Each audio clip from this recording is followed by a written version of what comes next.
If you carry a firearm and discharge your weapon in self-defense, you could face hundreds of thousands of dollars in legal fees and expenses. So carry the protection of CCW Safe, Self-Defense Legal Services membership. Upfront payment of all criminal and civil defense costs with no out-of-pocket for members.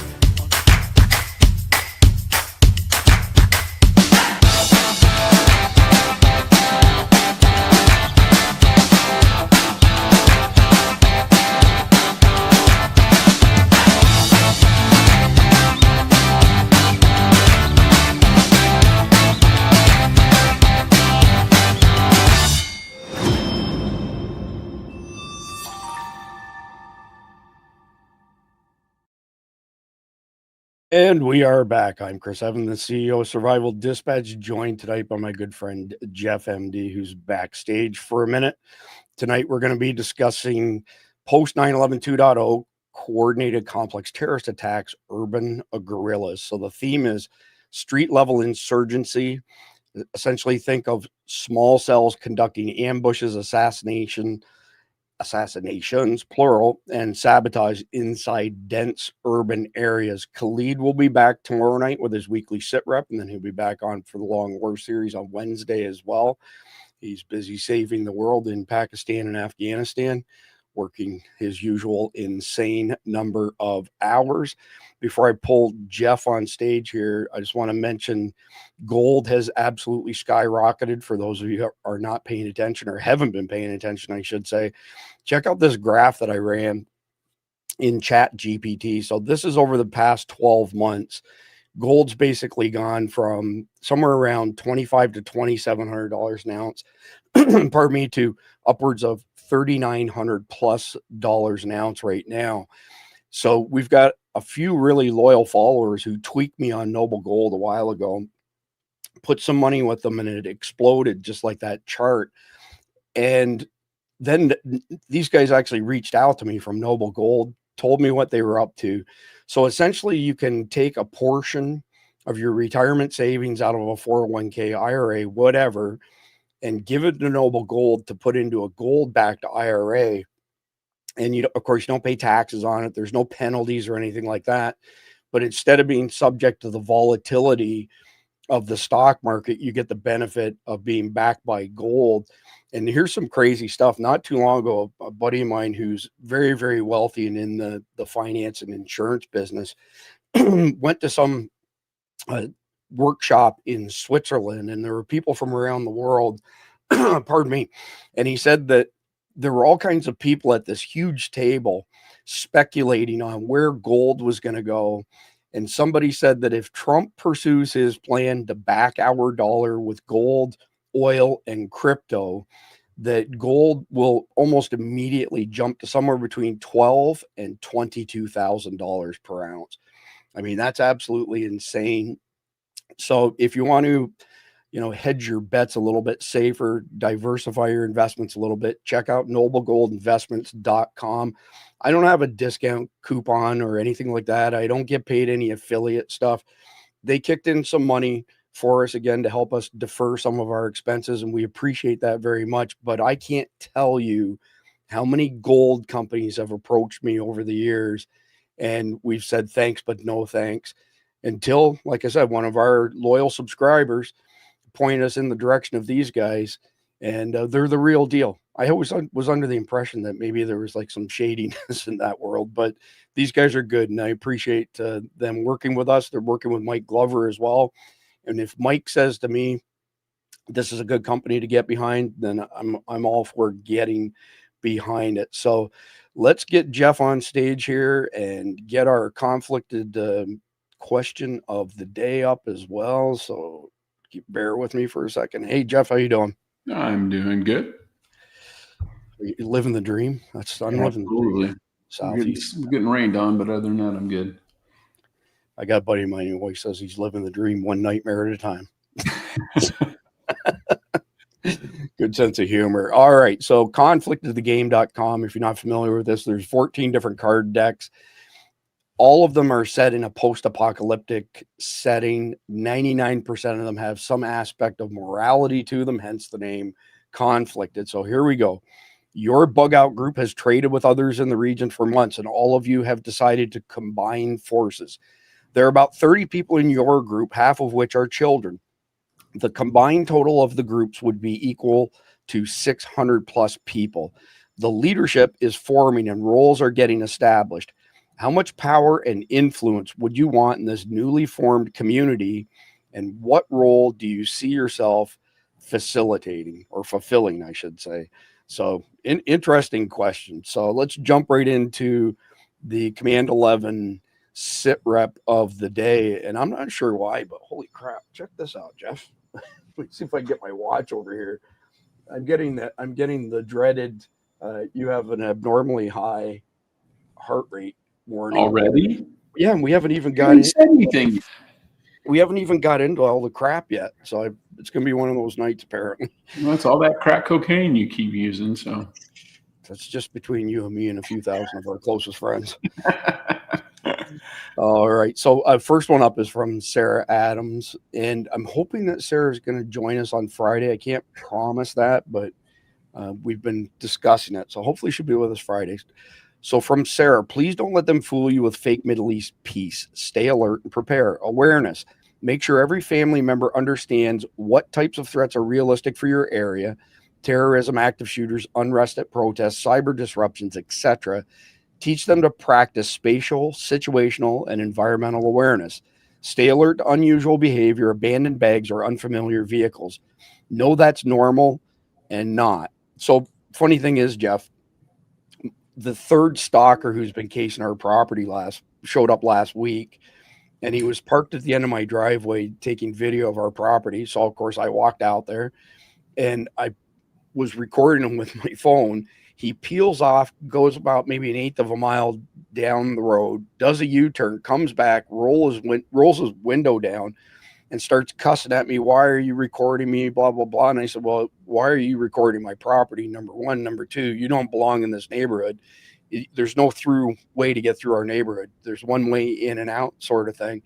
So then he mashes the throttle, goes an eighth of a mile the other direction, does a U-turn, comes by again to roll his window down and give me the finger, goes another eighth of a mile down, does a U-turn, and then disappears. So anyway. What did this guy look like? I mean, I can put up a screenshot easy enough, but he was probably, if I had to guess, he was maybe 45, 50 years old, white guy, driving a grocery getter, minivan. So anyway, that's a little squirrely for him to be doing that kind of crap. I just wonder if he's casing. Well, that's a third one, right? So the first one, that's something's or he's like an Antifa. Wow. Yeah, maybe. I mean, I've been getting threats from the America Socialist Party or something like that it's called. They've been sending me nasty grams now for a couple of weeks. Then we had the first guy who showed up on a Sunday morning. I was in the shower, Cindy was in bed, and he was clearly looking at all of our cameras and what we have for security. And then he bangs on the metal storm door. Hey, is there anybody in there? And my truck was in the shop, so I think he thought that there was no one home. Then the second one, really weird, Jeff. I want to say the guy's maybe like 35 years old, 6'2", 275, fairly big guy. He had a belly on him, but not, too grotesquely out of shape. He's walked up to my door 3 times now when I've been indisposed, and I've caught it in the footage afterwards. He walks up to the front door, doesn't do anything, but stands there, looks around, and then walks away. So I've got video of him. And then the third one is this joker in the car. So we must be over the target with something. We've pissed some people off, and, I'm not going to say anything more than that right now until we figure out what's going on. So yeah, that's a little squirrely. Yeah, but Sarah's good advice here, right? So as far as, staying alert and making sure that you catch video or pictures of stuff that's going on. So communication plan, have a clear written plan for how to contact each other if cell networks go down, including an out-of-town contact. Everyone can message for check-ins. Know your emergency meeting points, one near home and one outside of your city. So Dr. Michael Fabian and I, we've been covering communication stuff now for a couple of years, comms options and whatnot. And at the end of the day, regardless of what the vendor claims are, there's only one walking dead solution that you can buy, and that's shortwave high frequency radios. But generally speaking, if you're looking at Yaesu or ICOM gear, it's a steep learning curve, a lot of money to be spent. So Mike and I are now working on kind of like the final piece of the puzzle. And we got some equipment in like the Zygu G90 and the MP1 super antenna. You can get into a decent ham radio rig that'll cover off under optimum conditions, say half of the lower 48, maybe say east or west of the Mississippi. And it's crazy, Jeff. Nobody has put together something that has all these layers of communication. I mean, I wasn't going to mention this right now, but if you go to the link down below, actually, you have to go to our Substack. If you go to survivaldispatch.news, there's a link for the POC Link radios on there. And I'll speak a little bit more on that later, but our guardians all get notifications there. I want to get through this first post of Sarah's here, for crying out loud. Okay, basic first aid and trauma skills. Learn, stop the bleed, CPR, and how to treat. Shock, prepare a trauma kit. Most HSA accounts cover these supplies, so health saving accounts. Shelter and evacuation plan. Identify safe areas in your home away from windows, solid walls, routes out of crowded spaces, and at least 2 ways out of any building or area you frequent. So on the home front, we've mentioned this many times, but target hardening works. If your property, you have more cameras, more motion detector lights, dog signs, prickly bushes under your windows, all of those things, it's most likely the bad guys are going to go to your neighbor that doesn't have those things. But at the end of the day, if somebody wants to get into your house, they will get in no matter what you've put in place. So then the game becomes, how do you delay them? I mean, Jeff, we put those door bars behind our doors, and I did a short on it a couple of years ago. Somebody comes along and says, oh, you're an idiot if you think that that's going to stop anybody, not realizing that the whole purpose is just slow people down as much as you can so you can react properly. But Sarah's point on the windows is a good one, because I know Khalid mentioned this. You may have mentioned this as well. But one of the tactics used in the Middle East is they smash your window and throw burning tires in through the window. And Yeah. You're coming out whether you want to come out or not. So windows definitely important. Next one up is, let's see here, shelter and evac plan. We did that. Go bag and supplies. So keep small emergency and trauma on the ready. Have something on you also at home in vehicles and backpacks. Mental preparedness. Discuss what if scenarios calmly so fear doesn't control decisions. Practice what if drills at home, at work, and places you frequent. Community connection. Know your neighbors and local emergency contacts. Set up a neighborhood watch. Strong communities respond faster and recover better. And shame on me for not hitting the like on that earlier. So, Jeff, I'd like to hear your general advice on this topic, just because that's a pretty comprehensive X post that she made. Normally, we put that into a full article. Yeah, that really is. That's a very comprehensive list. And I can't stress enough the know your neighbors, because if you think you're going to be able to do this all by your lonesome, you're probably sadly mistaken, because there's this thing called sleep that we all need eventually. And so you need backup. You need someone to cover your six. You need to be able to be willing to cover someone else's six for them. In my neighborhood, there's only one way in, and the first house is mine. So everybody calls me the gatekeeper, because, they got to come in, they got to go right by my house, and their joke is, Jeff will give us some time. So, once he runs out of ammo, then we'll have to show up. Are you like the sacrificial lamb or something? I think they're thinking that. No, I mean, there's other ways in if you're on foot, but if you're driving, there's really only one way in. And it's right through here. Right on. Any other advice that you've got as far as the target hardening is concerned? It's really about slowing people down. I mean, what do you guys do different than we do on the East Coast, for example? Yeah, it's not going to keep you, like you say, like the door, the door bars and things like that.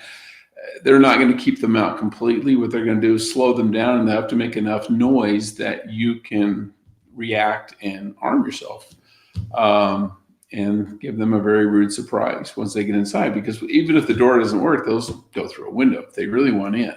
Unless your house is reinforced concrete with windows 15 feet off the ground, they're going to get into your house, or they're going to be able to. You just got to dissuade them. Yeah, and that's why we really concentrate on things like robolinis under our windows here. But there's all Yeah. kinds of bushes you can put under your windows that look nice, but have all sorts of Yeah, deter people. Yeah, things. cactus and things like that. Yeah. Yeah, cactus would be great, I suppose, out where you are. They don't tend to last too long here. I don't think they like the super high humidity, but I'm not exactly an expert. Yeah, they get too much water. They get root rot and die. But yeah, you've got the robolinis and different kinds of palms with big nasty thorns on them. Those are handy. Or what we also have is out here are cat claw acacias, like a mesquite tree with these really nasty claws. And the weird thing about them is they go both directions. You know, if you run your hand down the branch, it's full of claws. You run your hand up the branch, you're full of claws. Oh, that's downright devious. Yeah, they're hooks, and they look like a cat's claw, but they go in both directions. Interesting. So I just want to mention back to the radios really quickly in our website here. So if you go to survivaldispatch.news, we go live Monday through Friday at 7 p.m. Eastern. Then Sunday evenings at 7 p.m. I go live on my private or my personal podcast, I should say, which is at cheaven.substack.com. But our video will always be up top here when we're broadcasting live. If we're not broadcasting live, then the situation report is right here. And if you scroll down, you'll see the last comms video that we did right here. So when cell towers go dark, and there's all kinds of information in that video. And if we go back to the main page, we did an accompanying article that went with it right here, top left corner, ranking the best SHTF comms. And this has everything. And we have literally tested everything. Go have a look at that so that you've got some redundancy with your communications. There's the link for the POC links where we send survival dispatch emergency notification to there as well. And in today's sit rep right here, if you go into it, the link is in here as well, right there. So with that being said, let's move on to the next one here. I saw in the comment section on this, and we're going to do an audience poll on this. When Sarah posted this, somebody came along and says, if that's not Bradley Cooper, I don't know who that is. And somebody else came along and said, well, I can't unsee it now. So if you think I was thinking Zach Galifianakis. Yeah, that too. But yeah, look at the eyes on this guy, like from here up sort of thing. Yeah. That sure looks like Bradley Cooper. So if you agree with the person who replied to Sarah's comment that this is got to be a dead ringer for Bradley Cooper, put a 1 in the live chat. I'm just curious if I'm crazy here imagining this or if other people see the same thing, but it made me laugh, put it that way. So this guy is the head of the TTP. And this is the guy that the Pakistanis hoped they had killed over this whatever past week with all these skirmishes that have been going on. And his name's Norwali Mashud. And again, as you can see right here, Sarah points out the leader of the TTP.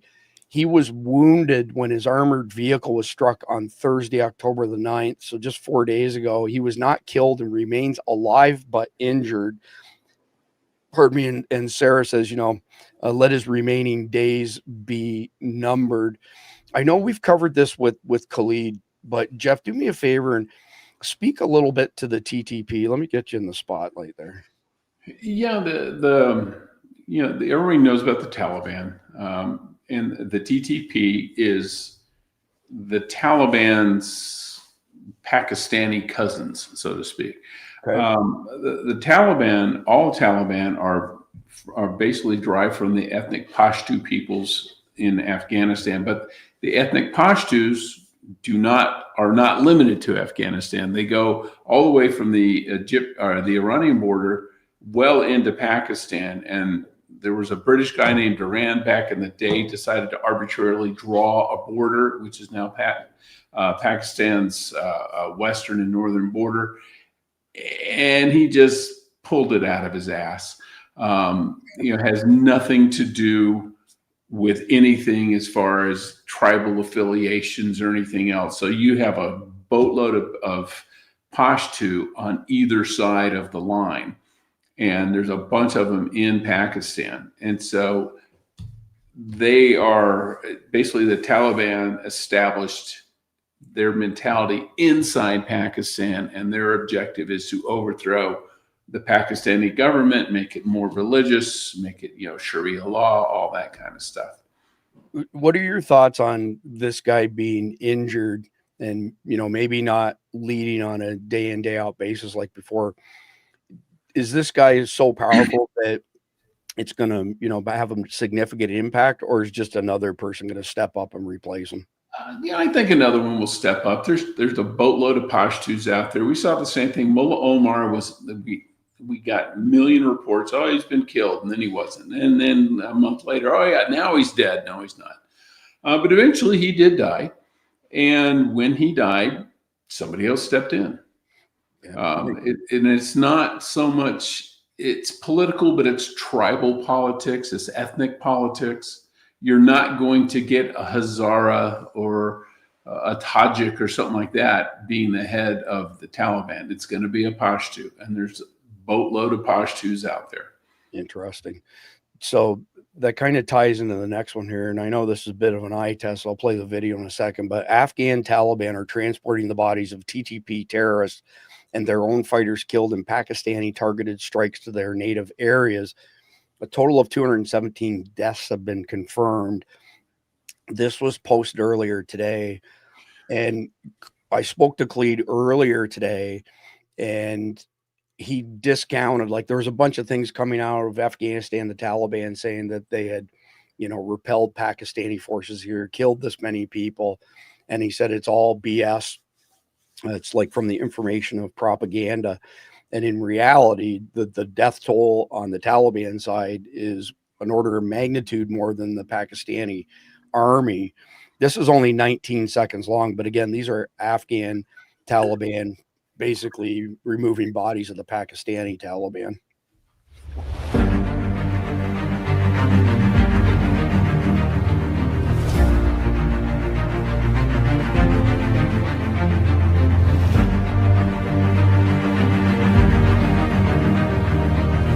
And I don't know that we can really learn much from that video other than they're carrying dead people. But are these guys joined at the hip then? Is that the deal? Like, because they're both Taliban, they cooperate closely amongst themselves? Well, there's still going to be internal fighting. I mean, because you get two guys from the same tribe and they both want to be in charge. Something's got to give. Now, some of the stuff, there's been reports that the Taliban responded, the Afghans responded, and they have videos of our Humvees zipping towards the border and all that, and that they've captured some Pakistani soldiers. And they may well have, but what I find interesting is the people they showed all these Pakistani soldiers, or who they claimed were Pakistani soldiers, and all their faces were covered. Every one of them. So it's like, they could be anybody in a uniform. And the thing about Afghanistan, they have uniforms from all over the frickin' world. When I was there, we had guys using old East German uniforms. They just took whatever they could get. So do they have Pakistani uniforms? Absolutely they do.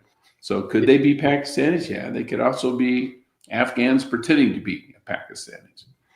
Yeah, thanks, Jeff. And I appreciate you mentioning that you're over there. So for those who are new to our podcast, Jeff was in the CIA for 26 years, and he wasn't the very first contingent of CIA operatives in Afghanistan, but he was there shortly thereafter. So when I'm asking him questions, it's because he has firsthand experience dealing with all the bad guys and a handful of good guys over in that part of the world. So with that being said, here's another post from Sarah. And good question. There's a 4-minute video goes with this. I just put the link out in the live chat in all of the platforms that we're broadcasting to. And she asked the question, why is it so important to our Senate that they keep funding the Taliban? I think that's a question you should be asking your senators. They seem to think the American public is perfectly fine with our tax dollars going to terrorists. And the original post below that, the Senate Foreign Relations has been sitting on the No Tax Dollars for Terrorists Act since June 2025, a bill to defund the Taliban. Please urge Senator Rich to push this forward.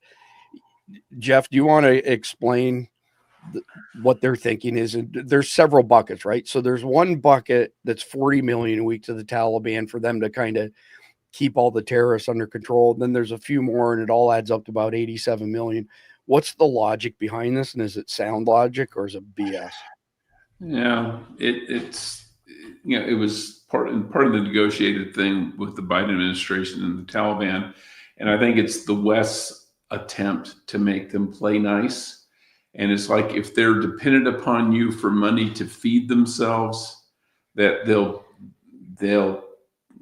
behave. And then there's also they're like, oh yeah, they're giving us intel. Yeah, I would trust that. Like I would not trust that.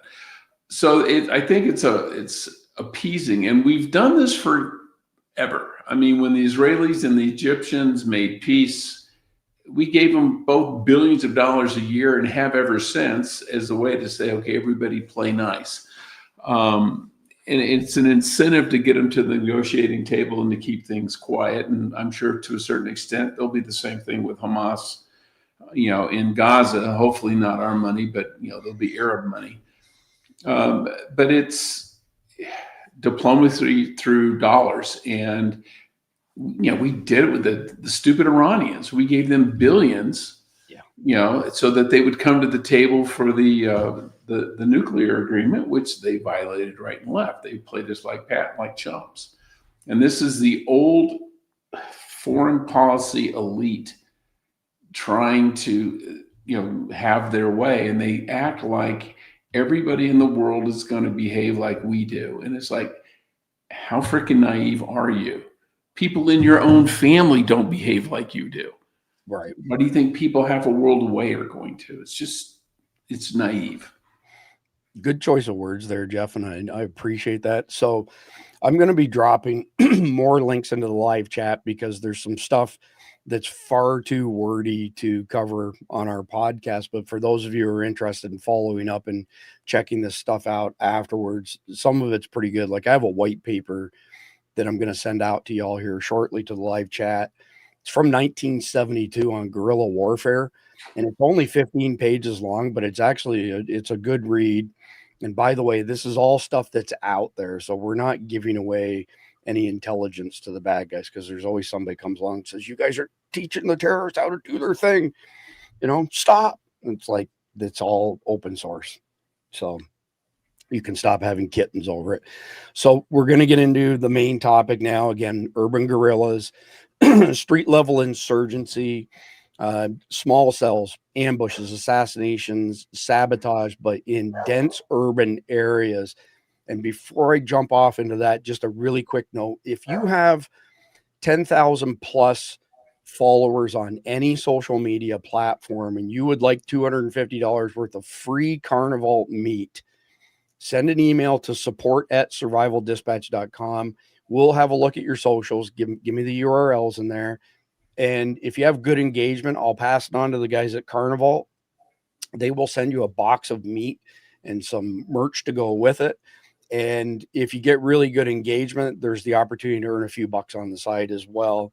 So support@survivaldispatch.com to take advantage of that. So let me set the stage here again, because this is episode number, let me do the math in my head. I think this is episode number, I want to say, you know what? I need Cleed here to keep track of the episodes. We're like episode high 30s, 38, 39 out of 144 episodes in our long war series. And we specifically designed this to start with the period of time leading up to 9/11 2.0, and then all the way past that for a very long period of time, and how it will alter the lay of the land here in America for the balance of our lives, our kids' lives, probably our grandkids' lives as well. You can watch any of these videos in any order. You can watch all of them. You can watch some of them. You can watch one or two, and you'll get value from each of them. So I need to just lay the ground down for 9/11 2.0 so that there's context in each individual video. So imagine this: a complex coordinated terrorist attacks happening in 10 to 15 tier 2 cities. So population 100,000 to 500,000, modeled after Mumbai 2008 and Paris 2015. So you have maybe upwards of, say, 5 to 10 cells, ISIS cells, maybe 2 to 5 terrorists per cell. And again, spread this out over 10 to 15 cities happening simultaneously. They start hitting a bunch of soft targets. When they hit the soft target, they sit and they wait for first responders to show up. Then they do things like they let off VBIDs, so vehicle-borne IEDs, and try to kill a bunch of first responders. Eventually, at the end of the first day, they converge on the Tier 1 trauma center, and the only one that's in that area. They siege the hospital. Now they have thousands of hostages, and they proceed to use that as a home base to broadcast horrible videos of decapitating Americans, torturing Americans. We do not have the resources to deal with sieges in 10 to 15 Tier 1 trauma centers across the country. The FBI has 4 hostage rescue teams. They are not trained for this. This is basically a Delta team and Army Ranger job to go in, and it's going to be ugly. And while all that's happening, by the way, Al-Qaeda is always after the big bang. So once the attacks kick off, and it's just like 9/11 1.0, send everything you've got. There's nobody available to provide mutual aid to the security at the airport. They hijack 2 or 3 planes on the ground because it's really hard in the air, but full of people. They take off, they fly low altitude over our cities, and they blow the planes up. So you've got plane parts, bodies, luggage, all sorts of stuff dropping out of the sky. It's an adaptation of Osama bin Laden's Bojangles strategy, which he put together in the mid-1990s, but the psychological impact will be extreme. So with that out of the way and tying it into tonight, so now we're looking at after, this is post 9/11 2.0 that we're discussing, and you end up with additional coordinated attacks. So insurgents bringing the same tactics to us and to American cities that they've been using in the Middle East forever, and even in Europe the past couple of decades. And keep in mind, the past couple of decades, we've been focused on foreign threats. We have not been focusing on threats here at home. So I would argue that mentally, psychologically, we're not prepared for this. Our law enforcement's not prepared for this, with the exception of some pockets who've listened to Sarah and been briefed by Sarah and are being proactive and taking some steps. But essentially, conventional, call it defense systems, traditional military responses, law enforcement responses, they're not designed to be effective against these dispersed threats in a dense urban environment. So that's what we're talking about tonight. The first segment is on essentially the evolution of urban guerrilla warfare. So we're looking at ongoing attacks, post 9/11 2.0. 9/11 1.0 was a one and done. 9/11 2.0 just kicks things off, because keep in mind, our southern border was left wide open for 4 years. Under Mayorkas, the DHS admits to letting 200,000 SIAs free into the country, special interest alien. Only way to be designated as an SIA is to be a known terrorist or known terrorist affiliate. So to think that we have 200,000 of these bad guys here at a minimum, it's probably 500,000, and that we're not going to pay for that. They want retribution. There's intelligence that shows they absolutely want retribution for the global war on terror. So the problem with urban terrain and guerrilla warfare, people slip into crowds, they hide in the crowds, they blend into the crowds. Numerous avenues of, coming into an area and getting out of an area where there may not be any type of surveillance whatsoever, alleyways, that sort of thing. And there's been so much guerrilla warfare in urban centers elsewhere around the world that the terrorists have learned from it.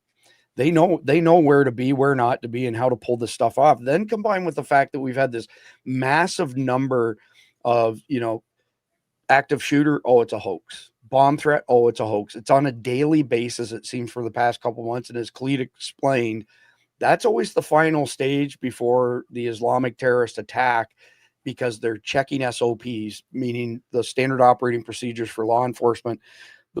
The best one, I know I've used as an example before, but it's really easy to understand. There was a bomb threat in New York, Central Square, New York, maybe 2 months ago, let's say. And there was a bomb threat, and for sure they were watching where the cops came from, how long it took to get there, but they were also paying attention to where the authorities were telling people to evac, and they made them all go in one direction. This is a common terrorist SOP of their own, where they just sit there and they just wait for the people to come out and slaughter them. Then combined with the fact we have all kinds of uniforms have been stolen from National Guard armories and dry cleaners, whether it be Army uniforms, law enforcement uniforms, or, you know, paramedic uniforms. So our advice, again, if you take nothing away from this 144 episodes, but one thing, take this away. If you happen to find yourself on the X when attack happens and you are not killed, get as far away as fast as you can. Distance equals safety. Don't stop to talk to anybody who looks like a first responder. Just get as far away as you can, because the secondary attack, when the real first responder show up, is going to be worse than the initial attack. Also keep in mind, like, the initial attack for 9/11 2.0 is at multiple sites, and they've got things staggered just at the right time based on all the intel they've gathered. That will continue on in this ongoing guerrilla warfare, for lack of a better term. And Jeff already mentioned that you got propaganda already coming out of Afghanistan, you know, driving our Humvees. There will be a ton of propaganda released as these things carry on. And you know what? I've seen reports saying that they don't even give a shit if they're using encrypted communications anymore, because they feel that we are so far behind the 8 ball that they can brag about what they're going to do. They can talk about what they're going to do, and they don't necessarily have to hide it. You're also looking at, call it a blurred line between terrorism and criminal networks. And we covered this last week, where they all end up working together because the enemy of my enemy is a friend of mine.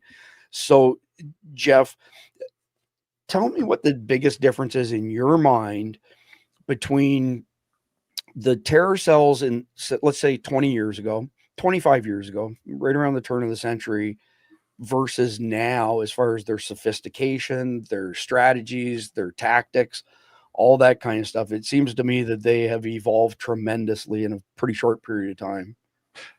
Yeah, I think you hit it on the head when you said sophistication.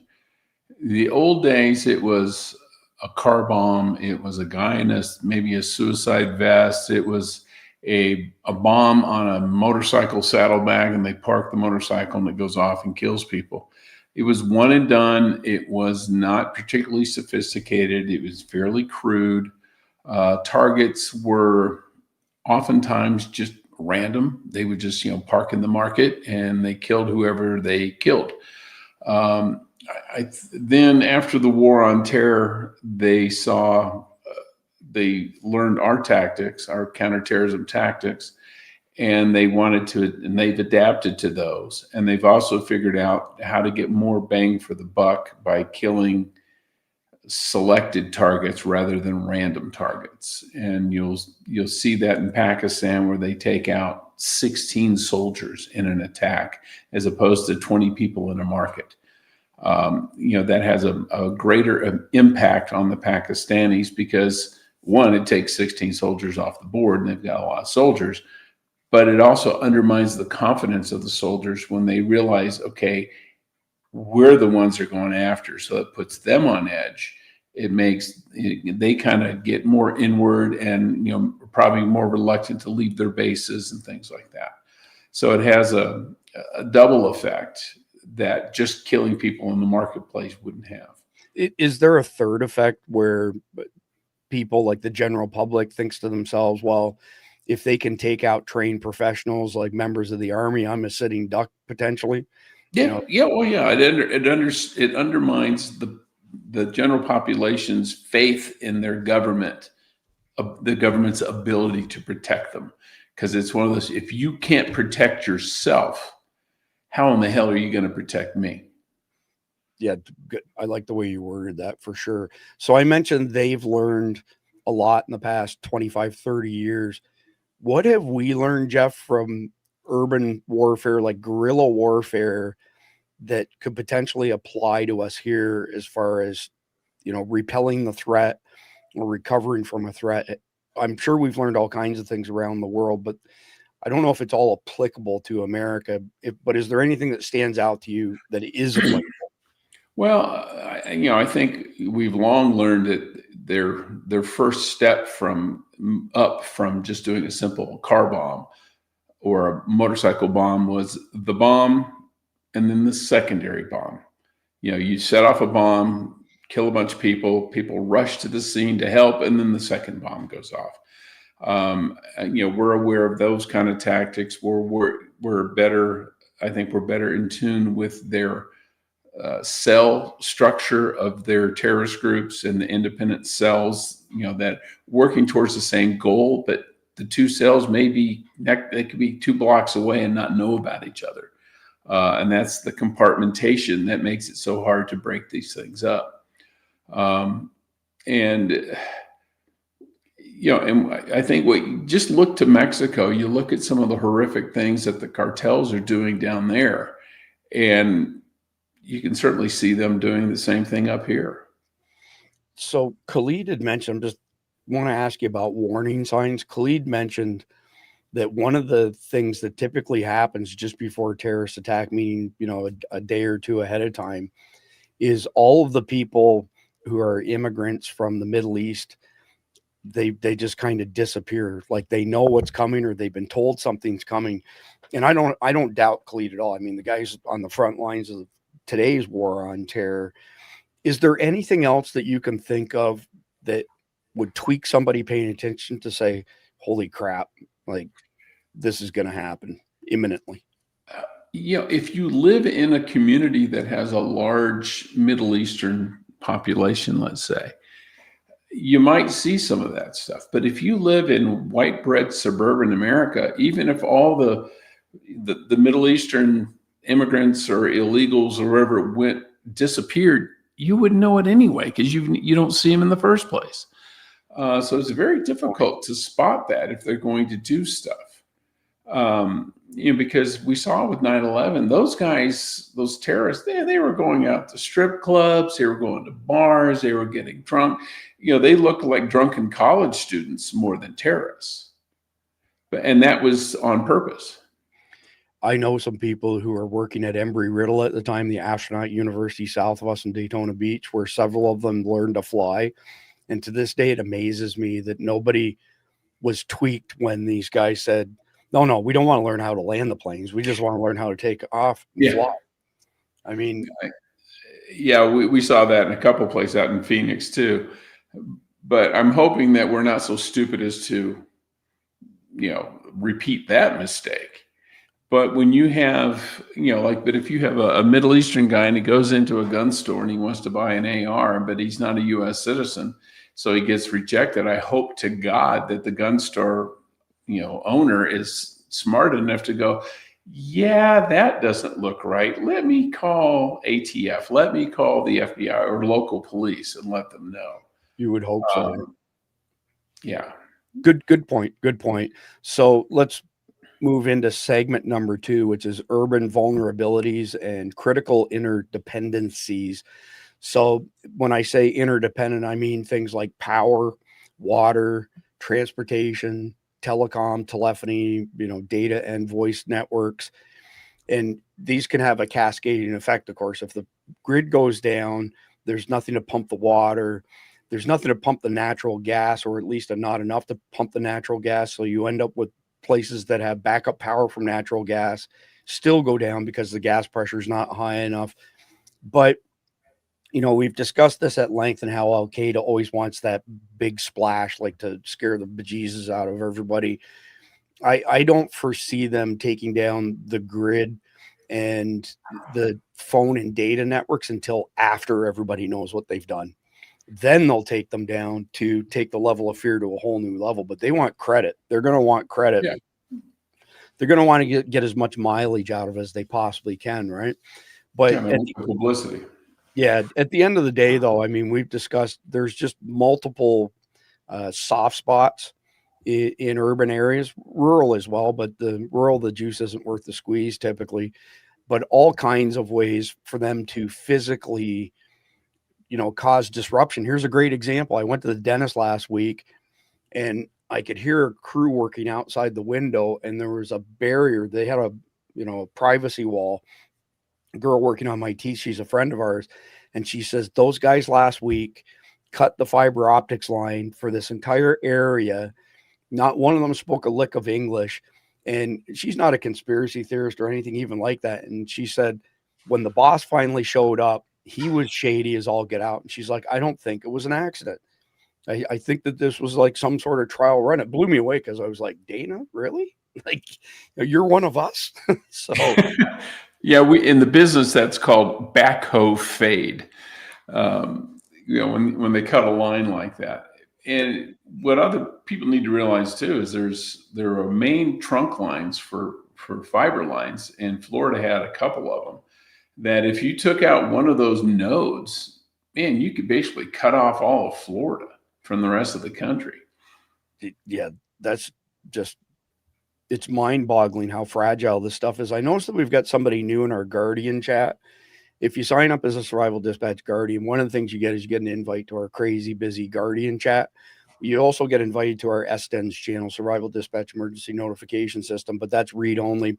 But it specifically said that he works in a company, Jeff, that's owned by another company in Virginia, and all they do is build transformers and other electrical components. And his exact words were what we've been saying for years. We're a first world country with a third world power grid. He said this stuff is so fragile, and most people just don't grasp how fragile it is. But another thing, you know, that Keith Graves and others have spoken to frequently is the lack of communications compatibility between all these different agencies. So most law enforcement agencies now are using encrypted communications, and the other agencies that are, say, in proximity, so say city PD and the sheriff, they don't talk to each other. And it makes it really, really hard to coordinate. And I'm not saying you want full, let's say, access across the board, because then that becomes a different type of vulnerability. But the fact that we just don't have the cohesion that's needed to defend against this kind of stuff. And then take it a step further, of course, it's not just, you know, public agencies, it's also private agencies, of course, don't have access to this information either. And lo and behold, you know, they get attacked not knowing that something was even coming because they're just not in the loop, sort of thing. And I can foresee, I mean, this is God's waiting room here in Florida. Can you imagine the impact, Jeff, if terrorists started attacking assisted living facilities? It would be so despicable, and it would cause, I think, a massive amount of fear and anger, just as an example. Yes and no, because if you really want to scare the crap out of people, threaten their children, not their grandparents.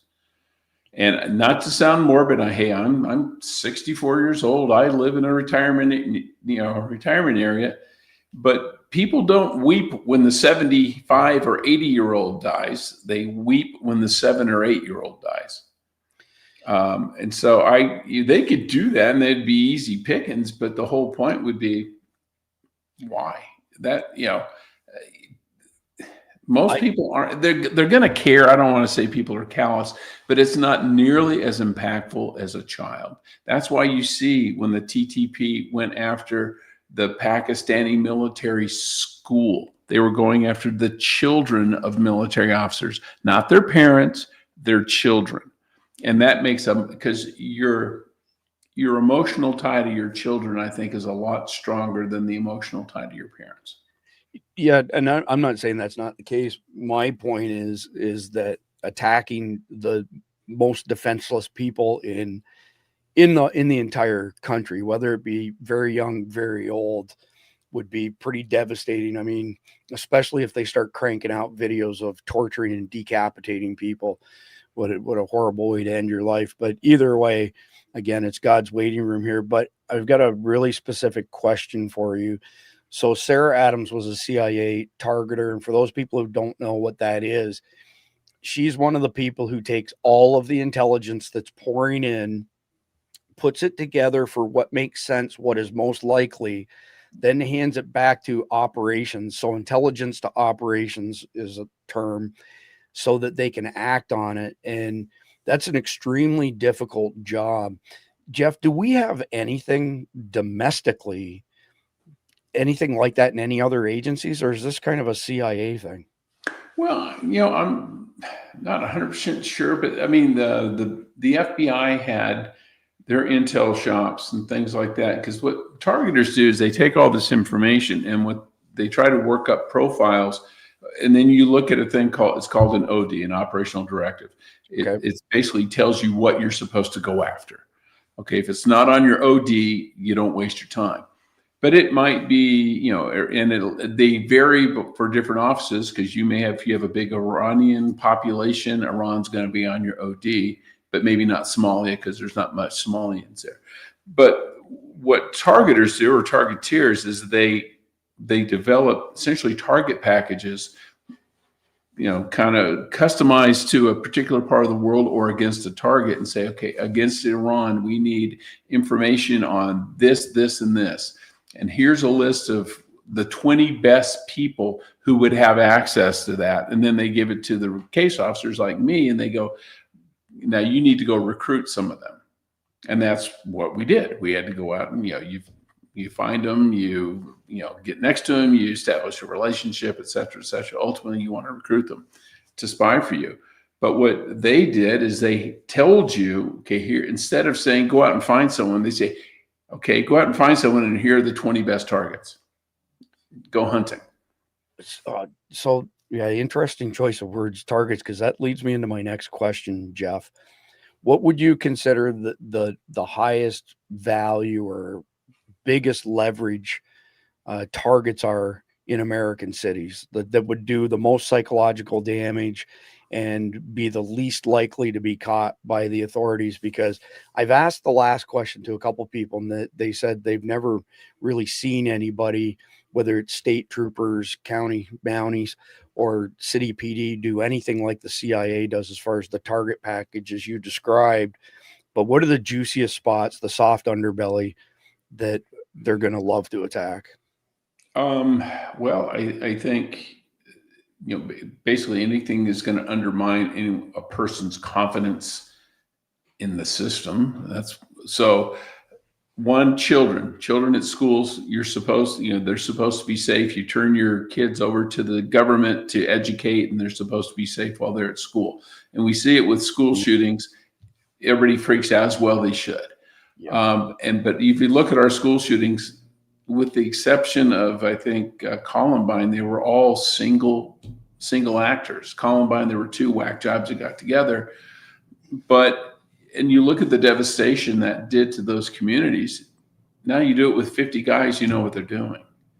The scale is going to be mind-boggling.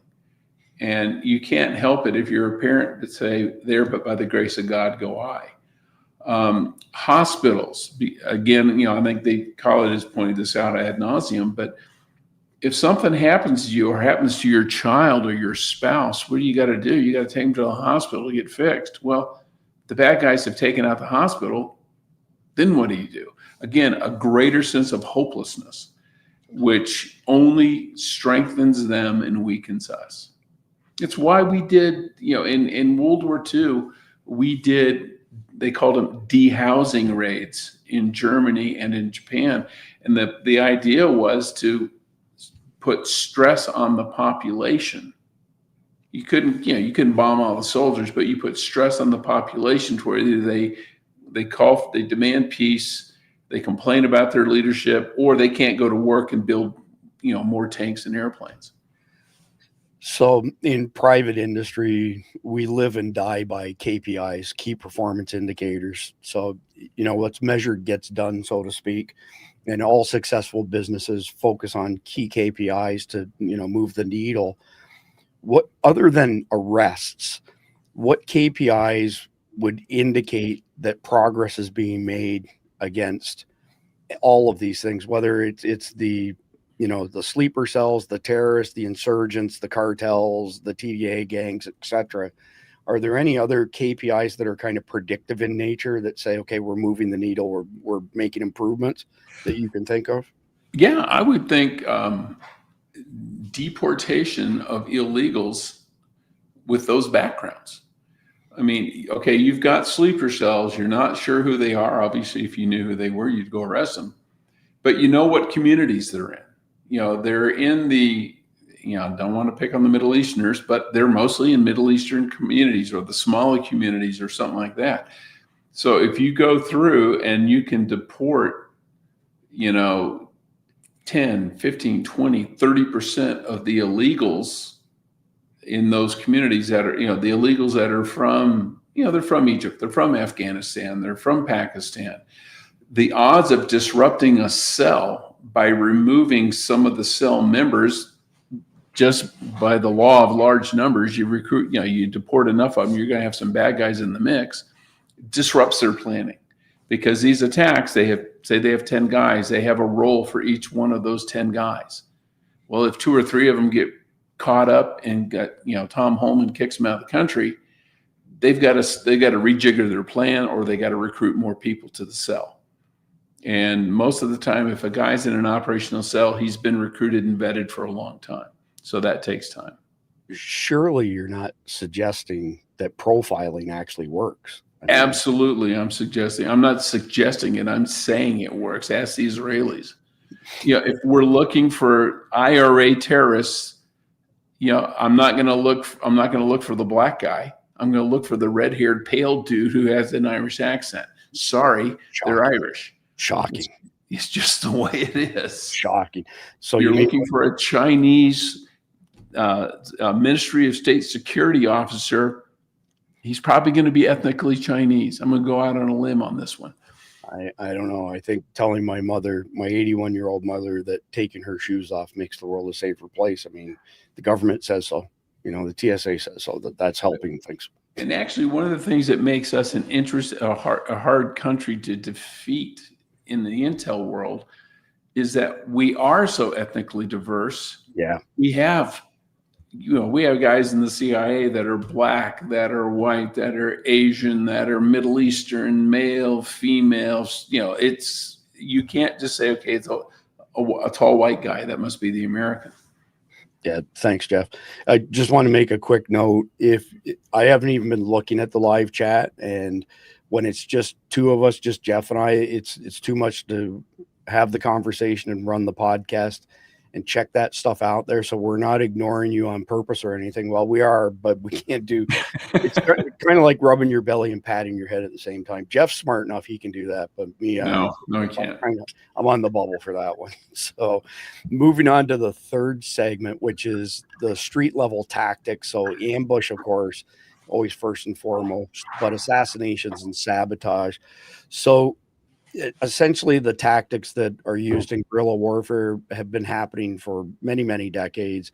These are short duration ambushes, like hit and run attacks, very selective assassinations. They'll have the biggest psychological impact, or infrastructure sabotage that will have the biggest impact.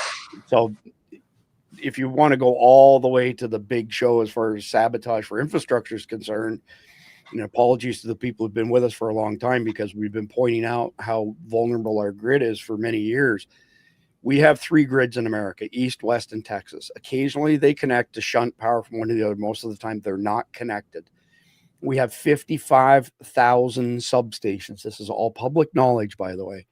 Out of those 55,000 substations, 9 of them are choke points, 3 per grid. If you take those 9 choke points down, those 9 substations, you knock out power to 95% of America.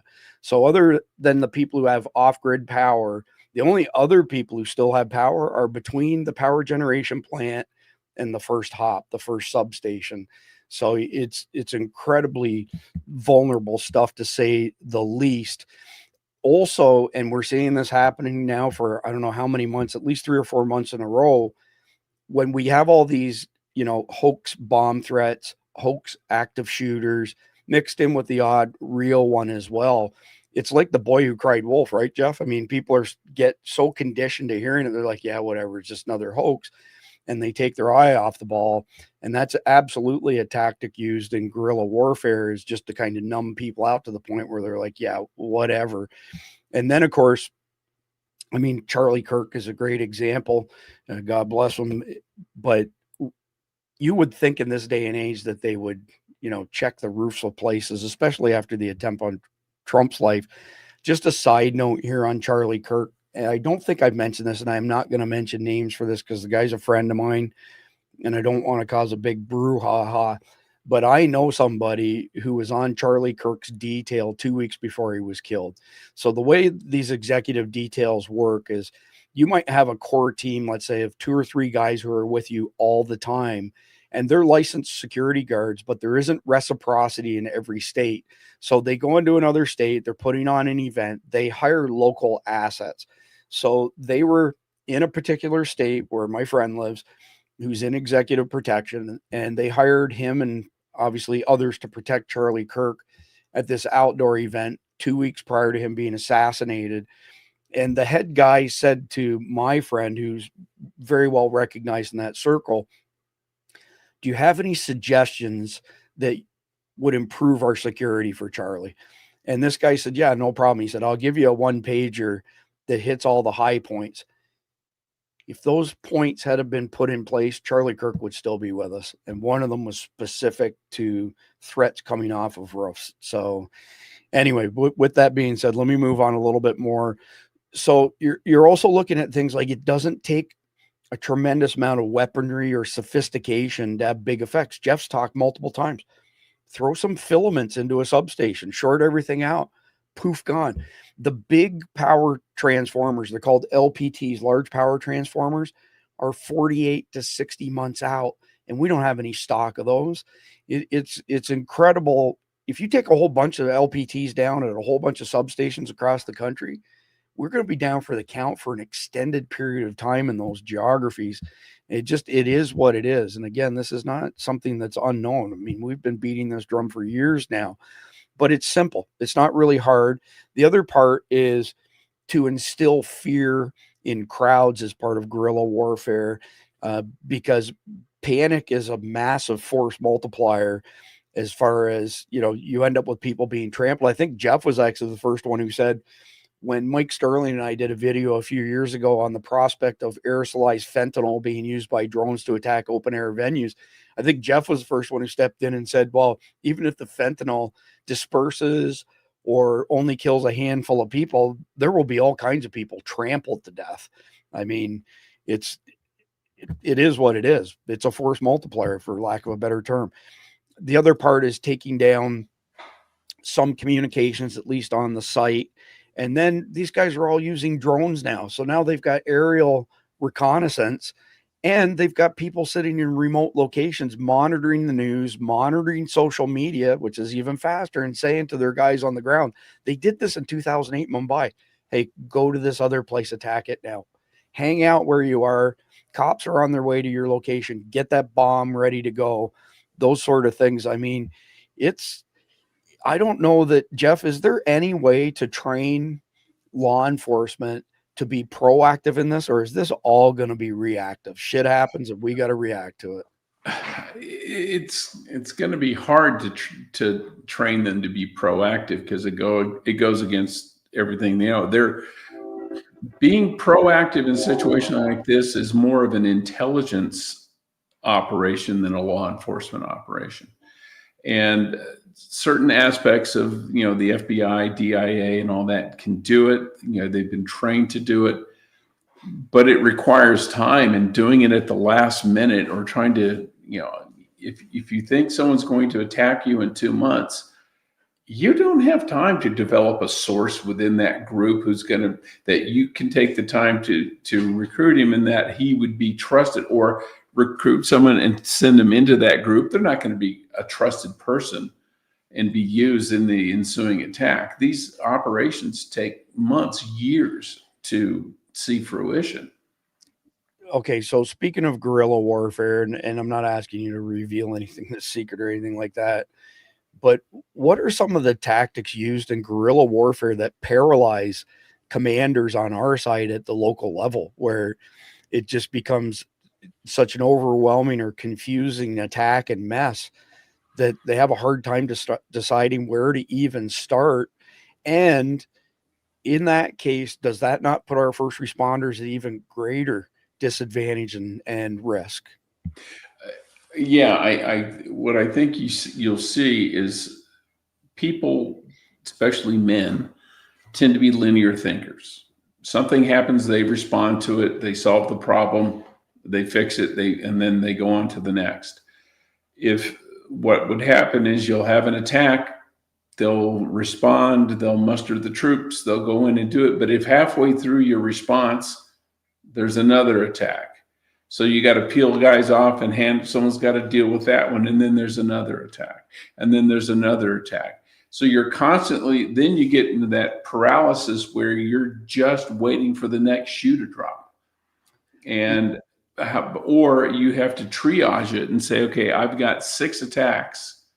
I can realistically only respond to 4 of them. So you got to pick 2 of them to basically just say, contain it and move on.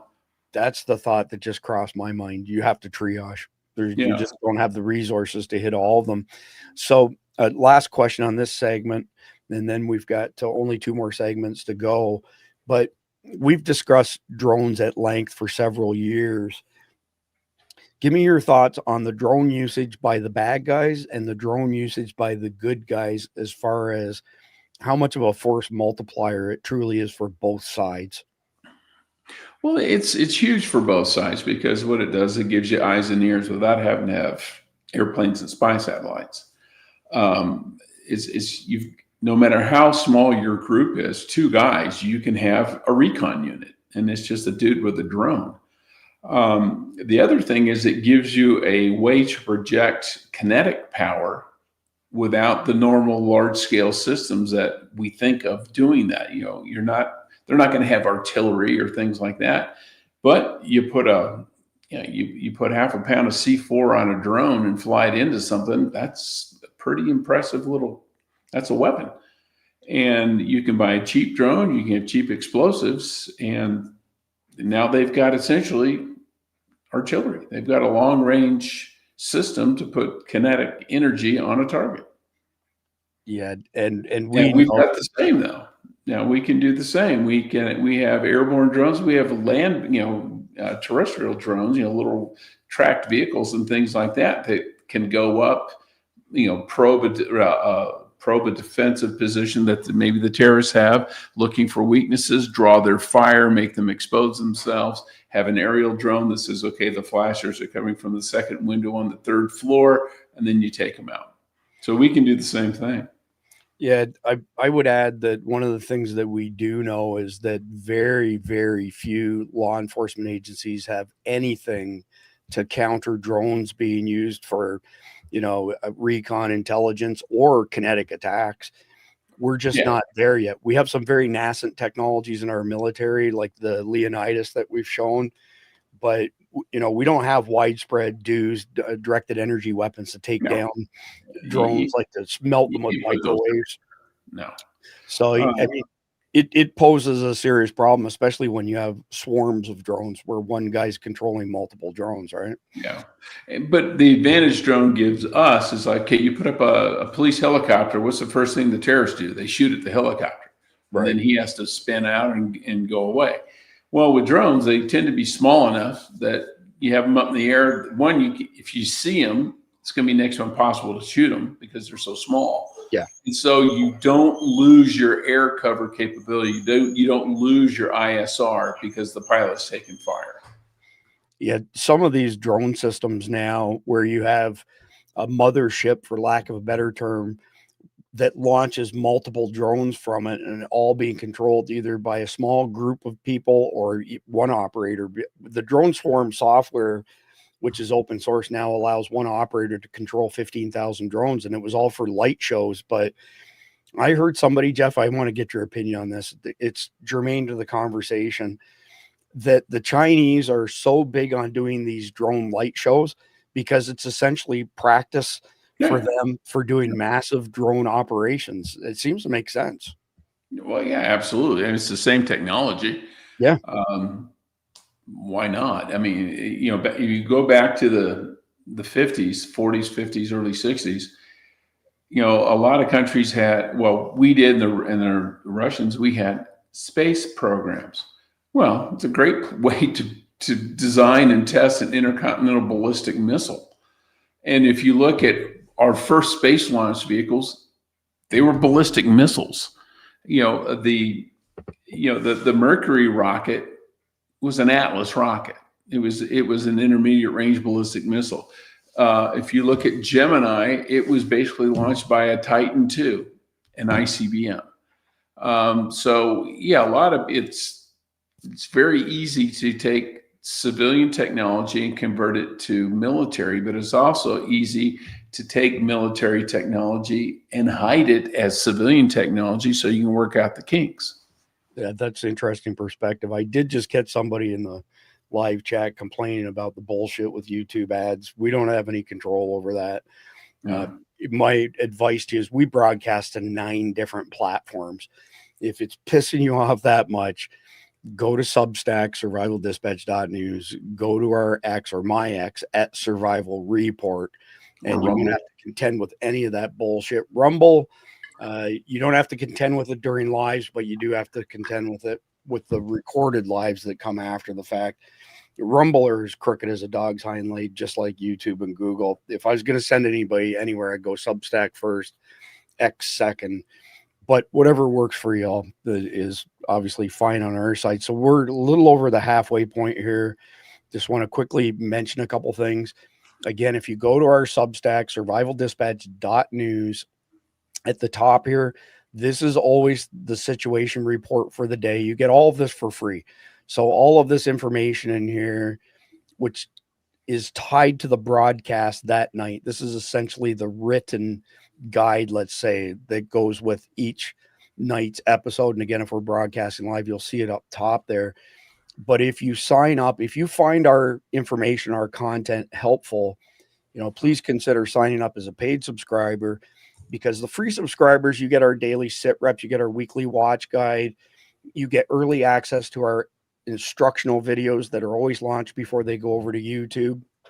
But if you pay $7.99 a month or $74.99 a year, which gives you 2.5 months for free, you'll get 2 invites on Signal. You'll get an invite to our Guardian chat, which is absolutely insane. The volume of intel that's shared in there. We're talking thousands and thousands of messages over the course of a day. But you'll also get an invite to the SDEN channel, Survival Dispatch Emergency Notification System. So we have a system that if the shit hits the fan, we send notifications. They go to that SDENS group. They go to our Substack. They go to POC Link radios like this one, if you have them. And I'll speak more on those as we get a little bit further along. They also go to your email. And then in addition to that, you get $370 in e-magazines for free. And you also get all the sources for our situation report. So I want to make sure that we got that on everybody's radar.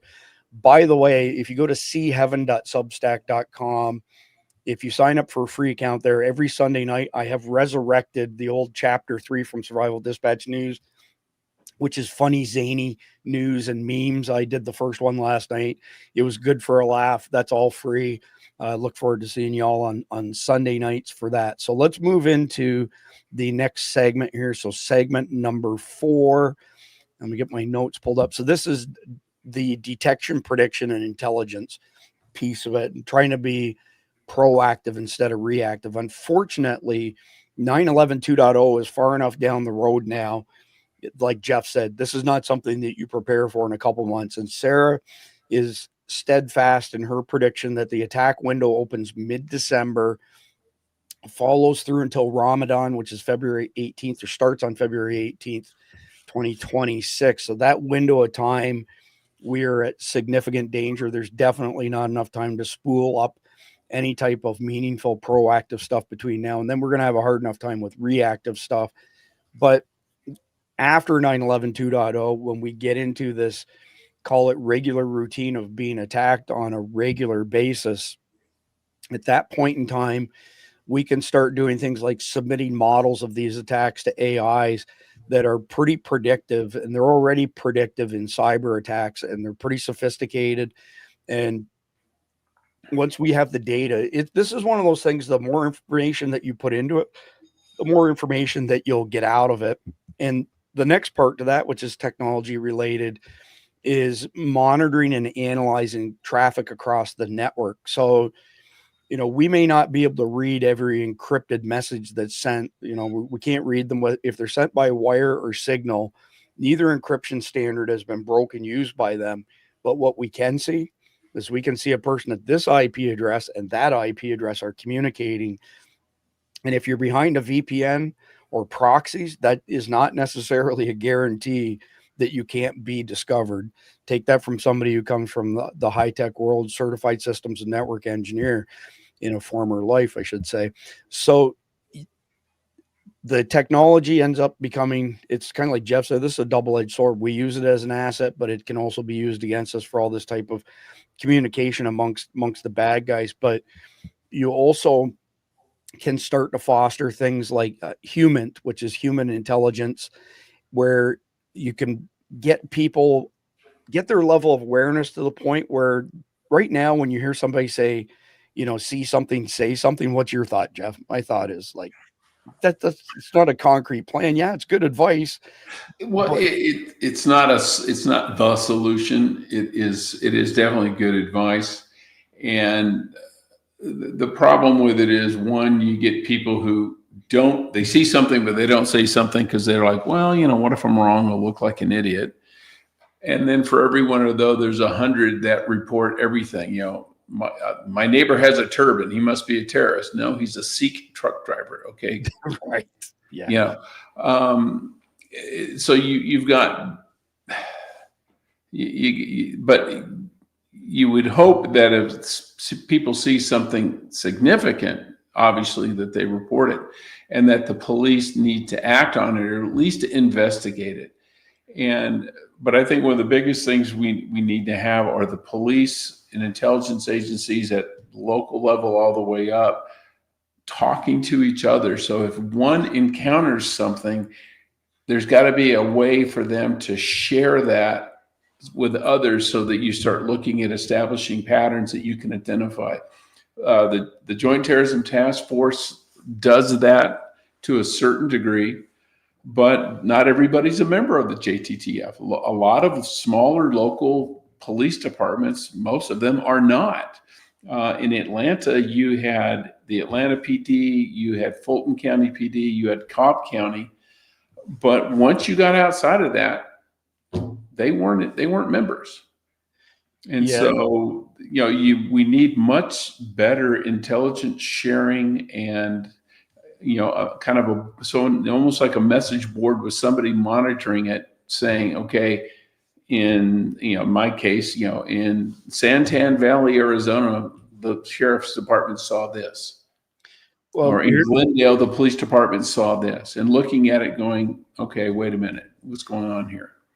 Yeah, but I think that we have, I'm trying to think of the right word other than culture, but we have a culture in our agencies right now that is discounting this threat. Yeah. So I get emails on a regular basis from two particular groups, hospitals and law enforcement.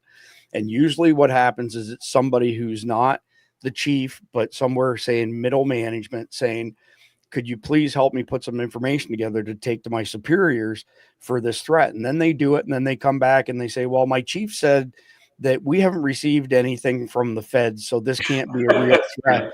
And it's completely discounted. So the see something, say something, the problem I have with it is that we don't have anything formal in place that would be the impetus for those local agencies to actually take action on something without dismissing it out of hand. Many of them are discounting this. And I know it's anecdotal, but I'm telling you from firsthand experience, they're dismissing it.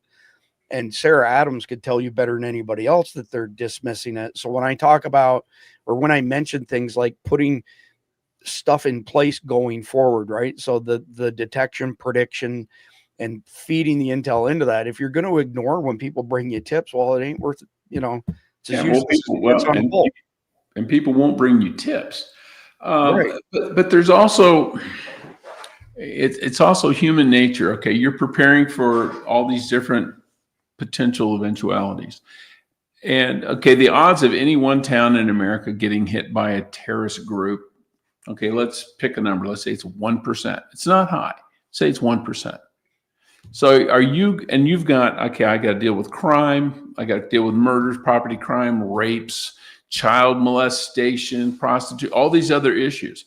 How much time and effort am I going to dedicate to that 1%?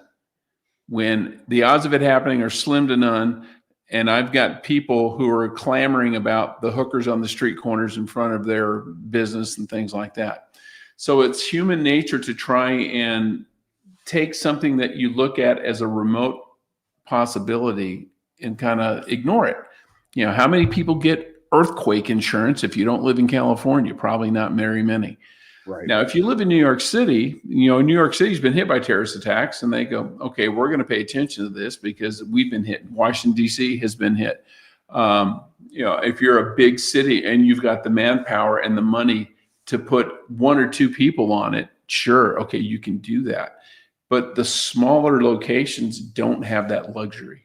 And so they've got to prioritize what I know is going to happen. Someone's going to get killed this weekend in Chicago, guarantee you. Yeah. Versus something that, yeah, it may happen, it may not. Odds are it won't. Well, I'm going to go after the one I know is going to happen. Yeah, I get the reasoning. I just disagree with people dismissing stuff. It's not good necessarily, but it is what it is. Yeah. So let me just throw a few other things into the mix here before we move on to the final segment. So number one, I couldn't think of a better word other than deconfliction between fusion centers and the feds and the locals. So after 9/11 1.0, we created a fusion center for each state. The purpose of the fusion centers was that when the feds had intelligence, they would give it to the fusion centers. The fusion centers in turn are supposed to disperse that information to law enforcement agencies in state. Well, right now you've got Joe Kent sounding alarm bells over 9/11 2.0, but you have fusion centers that are refusing to pass the information on to state agencies.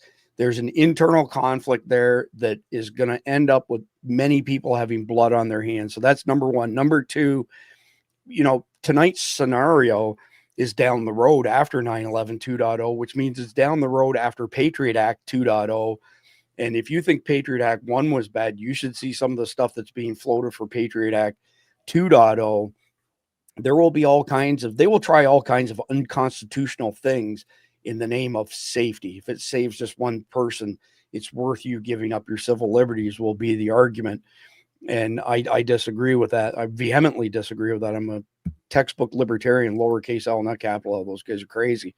Anyway, in addition to that, I don't think, Jeff, that we've made a good investment in people as far as training them to be analysts and then communicating that information to commanders in various law enforcement agencies. The whole system is not built to address this kind of stuff. And then the last part that I would add to that would be the feedback loops from training. So when you go to WAFT, where our family's trained, owned by my friend Philip Tapino, it's the highest end facility in the world for training private individuals on how to deal with sudden violence and those sort of things. And Philip likes to describe every time they run a scenario that it's like an ink blot. It's something that will never happen again, but it's all about getting reps.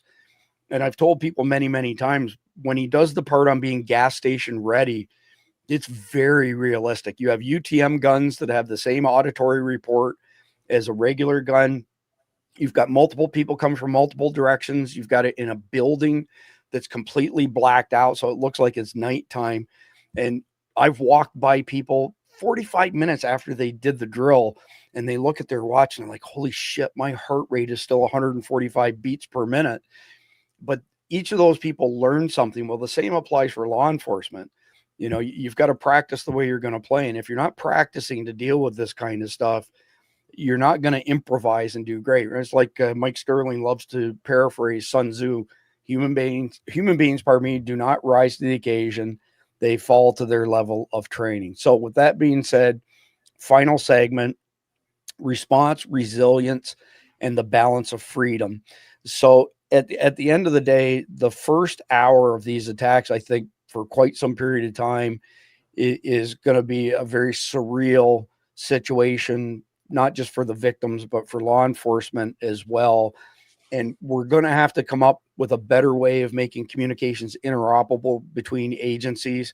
We're also going to have to, in my mind, Jeff, and I want to hear your thoughts on this in a second, some sort of unified command structure to deal with complex coordinated terrorist attacks, because I can foresee what usually happens is you end up with too many chiefs and not enough Indians when this is spread out over multiple locations.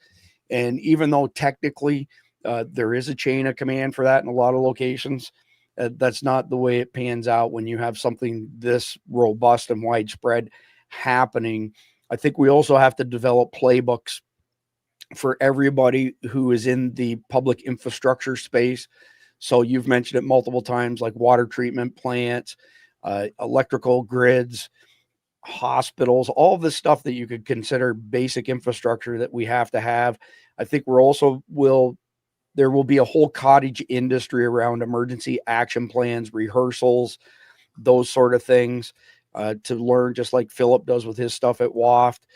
Then I also think that there will have to be an elevation of community awareness and resilience. So this will require years of public education, and encouraging families to have some sort of plan, which we've been doing for years, and we give away instructions on how to do that. And I think we'll also have to look at, like everything else, putting some money into this. If we don't put money into it, you know what's going to happen, right? You pay them peanuts, they send you monkeys. And I think that we're also going to have a lot of lawsuits over civil liberties being, stepped on, so to speak. So first question for you, Jeff, I want to hear what your thoughts are on some sort of unified command SOP that's somewhat universal across the country. Yeah, you're right. There needs to be something that's kind of codified. So when something happens, you don't have the sheriff and the chief of police fighting over who's in charge.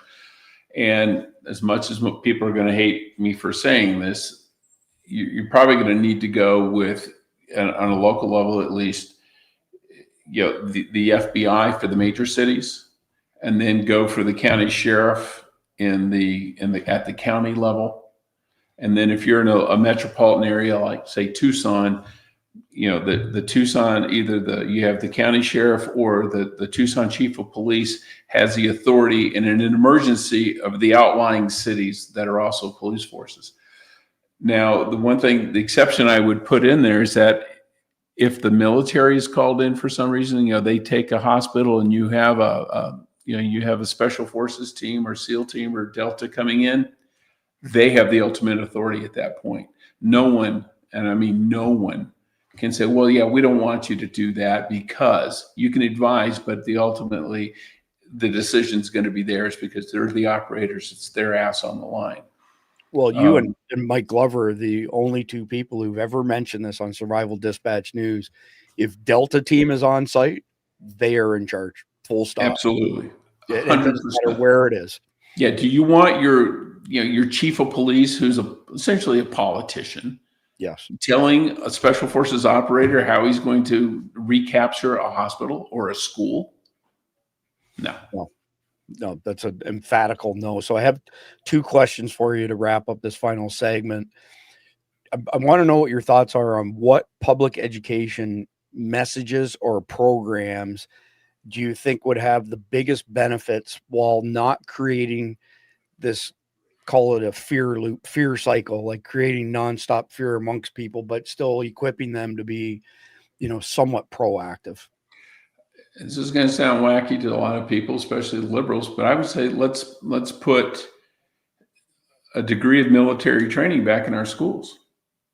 We used to have, and you had ROTC, you had various scouting programs that involve weapons. I mean, I went to church camp as a kid at, like 11, 12 years old. We had gun classes. And it was target shooting with 22s and things, but we also the main focus was gun safety. Because they looked at it as a gun is a tool. If you're going to have the tool, learn how to use the tool safely. And we need to demystify firearms and get it back to what they are. They are tools to help you achieve an objective, whether it's to, put a hole in a piece of paper on a range, whether to shoot a deer to eat for dinner, or to defend yourself or your family. And we need to get back into that. I'm assuming that you've seen the videos of Asian children in North Korea, China in particular, disassembling and reassembling guns. Yeah. Like it's fully automatic assault rifles too. Right. Yeah. And whereas that obviously The liberals would never allow that to happen here. So the next one, final question on this segment is, where do you think funding would give us the biggest bang for the buck as far as defending against the complex coordinated terrorist attacks and ending them as fast as possible when they do occur? Where can we spend money that'll actually produce tangible results? I think you need to spend it on beefing up and doing some real serious training for SWAT teams. Okay. A lot of SWAT teams are just, the guys volunteer for it. There's extra pay. They go to the range more than other people. Maybe they have an MP5 in the trunk of their car. I mean, I knew guys that were on the FBI SWAT team, and that meant they had different guns in their trunk and a lot more ammo. But and they did a little bit of drilling here and there, but you need to take it seriously. You need to pay people to be on the SWAT team. You need to give them the time to do training. I'm not just talking range time, and give them lots of ammo to put lead down range, but also establish shoot houses and training programs and, that kind of thing. Well, like hostage rescue does, or like, to a lesser degree, what the Delta does and what the SEALs do. They need to be physically fit guys. They don't need to be some old dude who's got a big hot gut, but he's been around and wants the overtime. They need to hit physical fitness standards. They need to hit training standards. They need to be able to how to shoot. They need to, and then they do that maybe a week, a month, and the other 3 weeks they're detectives or patrolmen or whatever they need to be. But when it hits the fan, you need people who know exactly what to do. They've got essentially the muscle memory down on being a SWAT team. Instinctive, right? What was that? Instinctive, like instinctive. Yes, it needs to be reflexive. Like, think in terms of, you're a linebacker, okay? And you've seen the same play 1,000 times before. You don't stop and think, oh, I should move to this gap. You instinctively do it. Yeah. If you have to stop and think of what your next move is, that slows you down from being in the play, and you're probably not going to be in the play. My high school football teacher used to always say that, I don't care how big and strong you are. If you don't get to the play fast, you're not in the play. You're just a pylon on the field, basically. Yeah. Well, and these guys need to have their kit with them. They shouldn't have to go from home to the main police station and then pick up their gear and then go out. It needs to be in the trunk of their car. And if that means you give them a county vehicle that maybe is their patrol car, but they take it home every night, so be it. It needs to be right there, because they may not be mustering from being on the road somewhere. They might be off when it happens, which means they need to deploy from home, and they can't afford the delay of going back downtown to pick up stuff. And downtown might be under attack too. So Jeff, we've had a number of people approach myself and Khalid saying, hey, I'm a GWAT vet and I would like to put together a group of GWAT vets as an extra, resource that's available when this stuff kicks off. And it's a very honorable plan, and I hope it works. There's some people, wrote me emails saying, can you help with this? And the answer is, I can't help with it, just based on the number of hours that I work as it is. If you're in the Guardians chat, you saw the picture of me at Saturday night, midnight, that my wife took of me putting together antenna configurations for shortwave high, frequency radios. There's not enough hours in the day. I work 7 days a week. Khalid works 7 days a week. We're doing our best to push the information out. I just don't have the bandwidth to put it together. But Jeff, I'd like your thoughts on, let's go do one more thing here before we move on to all the closing stuff. What are your thoughts on spooling up something like GWAT vets that are, like you said, in relatively decent physical shape, and making them some sort of asset that's available to law enforcement, if and when the shit hits the fan, that they can be called upon to assist in some very specific types of roles? You've vetted them, they're mentally sound, blah, blah, blah, blah, blah. I think it's a great idea, but I think it would take quite some time to spool that up. Well, it probably wouldn't take as much time as you'd think, because you wouldn't have to train them. I mean, they've been there, they've been through basic, they've been through combat, they know that. It would be the recruiting, selecting, weeding out the bad ones, and then, give them a physical test. But essentially, it's a posse. Sheriffs used to have posses. They still have posses. I mean, I remember Shaquille O'Neal was on the sheriff's posse in Orlando when he lived there. And I think he was in Phoenix as well. But you have those people who are known entities. They're not going to be called on every day. You maybe get them out once a month and go through some drills and things. But you have people that, if nothing else, they have your six, so that the police can look at the enemy and they can cover the rear. But I'm sure you would find just scads of these guys willing to do it. And in a lot of countries, when you left the military, you were still in the reserve until you were 50 or 60 years old. And they had, I think the Israelis had it for a long time, that even after you got out, you were in the reserve and you had a Galil rifle in your closet. You had an assault rifle and ammo and gear in your closet. Every closet had it. Switzerland, almost everybody is in the army or was in the army, and they all still have guns in their houses for that reason. Yep. So you just have that. Yeah, 100%. It's funny that you would mention Shaquille O'Neal. Many, many years ago, we went and waited 24 hours in line at the Altamont Apple store, so this side of Orlando, for the iPhone 3, I think it was at the time.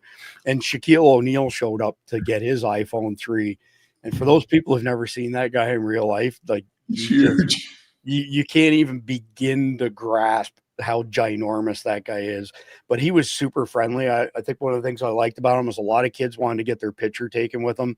They were lined up as far as you could see, and he obliged everybody. He was a really, really decent guy. Yeah, he's a nice guy. Yeah. So, it's cool when celebrities do that sort of stuff, for sure. So that's it for the main topic tonight. I guess the big message is all you can do at this particular point in time is enhance your situational awareness, put down the weapons of mass distraction when you're out in public as best as you can. I know it's not always possible. Keep an eye out for things that look unusual. A great example would be it's hotter than hell down here in Florida.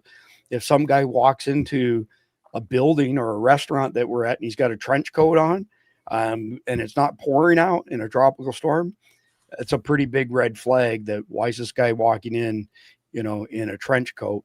Also, I can't stress this enough, redundant communications. If and when the cell phone stuff goes down. So there was a cyber attack a few days ago, and I want to say it was somewhere in the Northeast that took down Verizon for the better part of a day. And last year, it seemed like it was happening on a regular basis. There's an old adage in the prepper communities: 3 is 2, 2 is 1, 1 is none.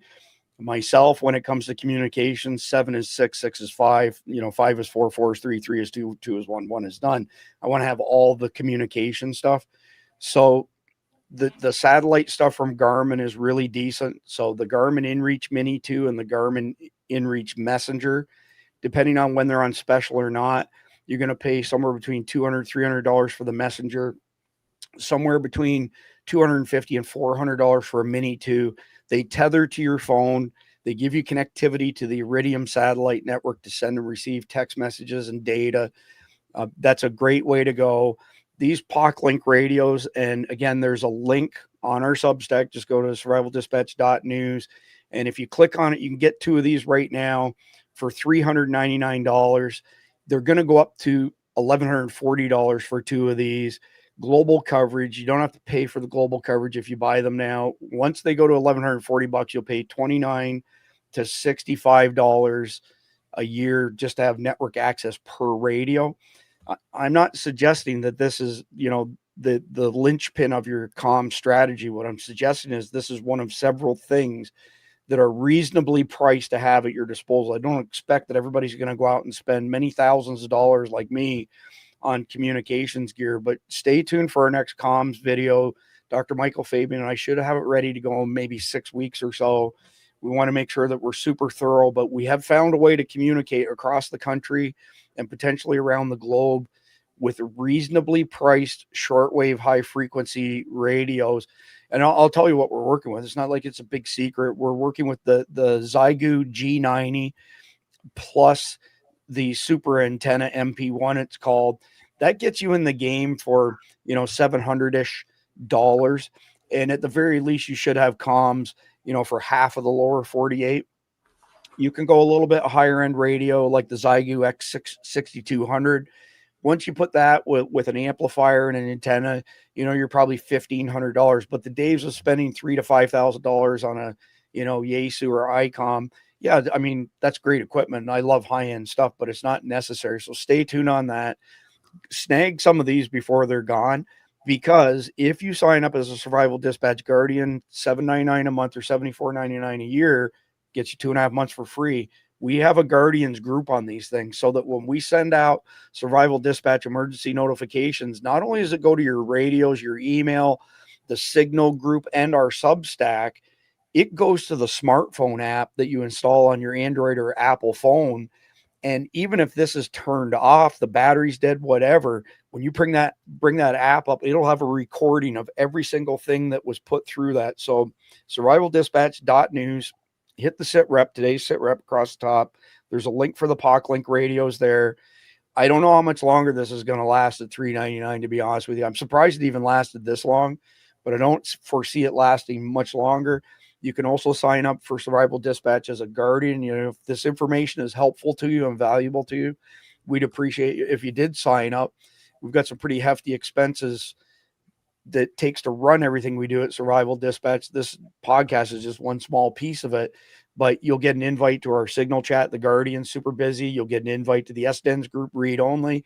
You'll get SDEN notifications, like I said, to your email, to our Substack, to the POC Link radios. You get $370 in our SDI e-magazines for free, and you get all the sources for our sit reps. So that's the last thing I'm going to say on that particular topic tonight. So let's jump into, I got to figure out the best way to do this, Jeff. I think I'm going to do it right from here. This is like one of my favorite things now.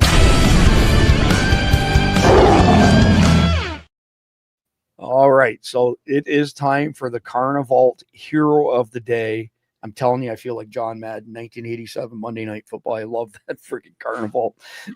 I could play that like 3 or 4 times in a row and it would still make me chuckle. But anyway, this is pretty crazy here, and I'll make this full screen when I play the video. This hero didn't hesitate for a single second to climb several floors to save this little boy suspended in the void. 26 seconds. I have no idea what this guy's name is, where he's located, anything, but this is heroism on display right here. I'm listening to the music with no fear. You can hear it too if you're sincere. 'Cause I'm a motherfucker, yes I am. Well, Wow. I mean, seriously, That's hats why off. the kid's hanging on. Jesus. Yeah, boy, howdy. Hats off to that guy, though. Really, really well done.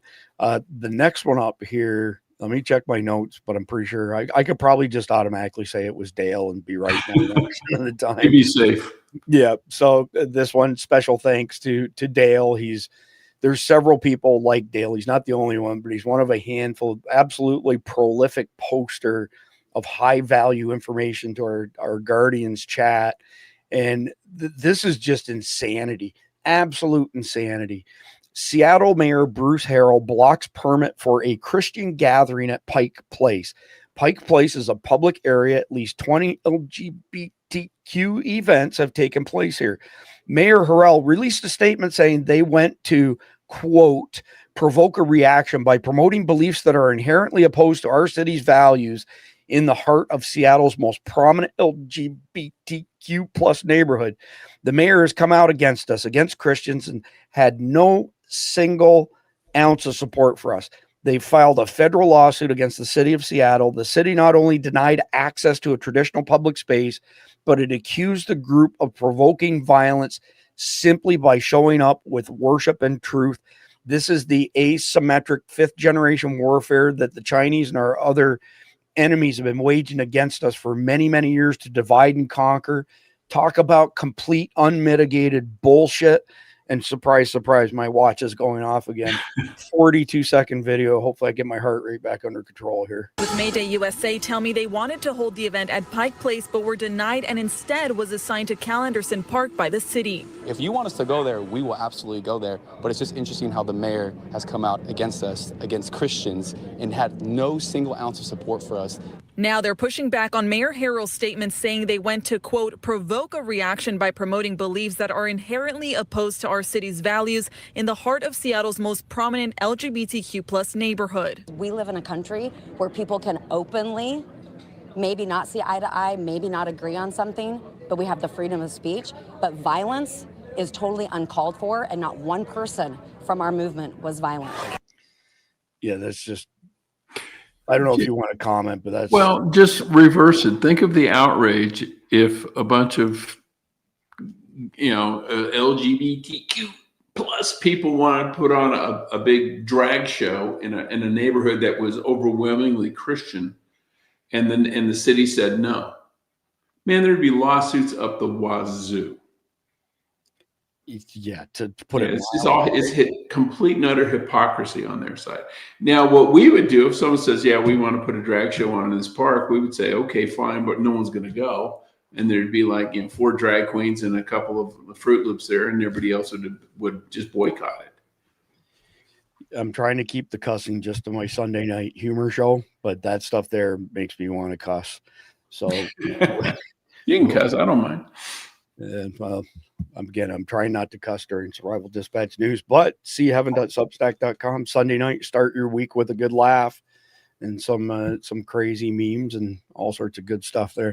So the conflicted question of the night. So your bug out group has traded with others in the region for months, and all of you have decided to combine forces. There are about 30 people in your group, half of which are children. The combined total of the groups would equal 600 people. The leadership is forming and roles are getting established. How much power and influence would you want in this newly formed community? What role do you see yourself fulfilling? Jeff, I'll go to you first. Let me get you some. Of course, because I'm the only one, right? Yep. Actually, I would definitely like to be involved in some way, but I don't know if I'd want to be the leader, because if I'm one of 15 adults in a group that's got 600 people I don't know them, they don't know me, the odds of being elected to that position are slim to none. But what I would like to do then, it would be volunteer to be either in charge of or be in at least a part of the security. And what I would focus on would be external security. I wouldn't want to be spying on members of the group, but I would sure like to know who's in the outlying areas, establish contact with them, and have some sort of at least a cordial relationship with other groups in the area, so that you could either A, figure out if they're going to try and come after your group, or B, call on them in the event that some outside agitators come in. Yeah, that's a valuable role. Well done, Jeff. Myself, I would want to be in a role like I've been in my entire career, as some sort of liaison, right? So in my high-tech career spanning many decades, I had one foot in the server room and one foot in the boardroom.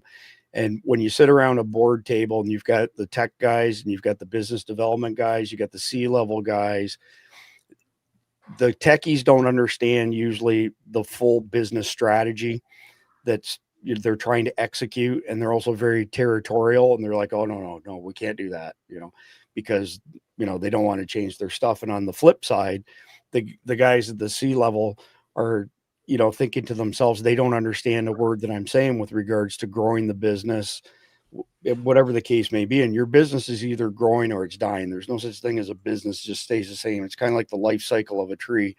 So Survival Dispatch and Survival Dispatch News is a good example. I'm not good at very much stuff, but one thing I'm really good at is surrounding myself with wickedly intelligent people and then getting out of the way and letting them do their thing, which is a Steve Jobs tactic. I would want to be in that type of role. I'm really good, not at very much, but I am good at pulling people together and getting everybody to agree on a direction and row in that direction. So that's kind of the role I like to play behind the scenes. I'm the guy who pulls it all together.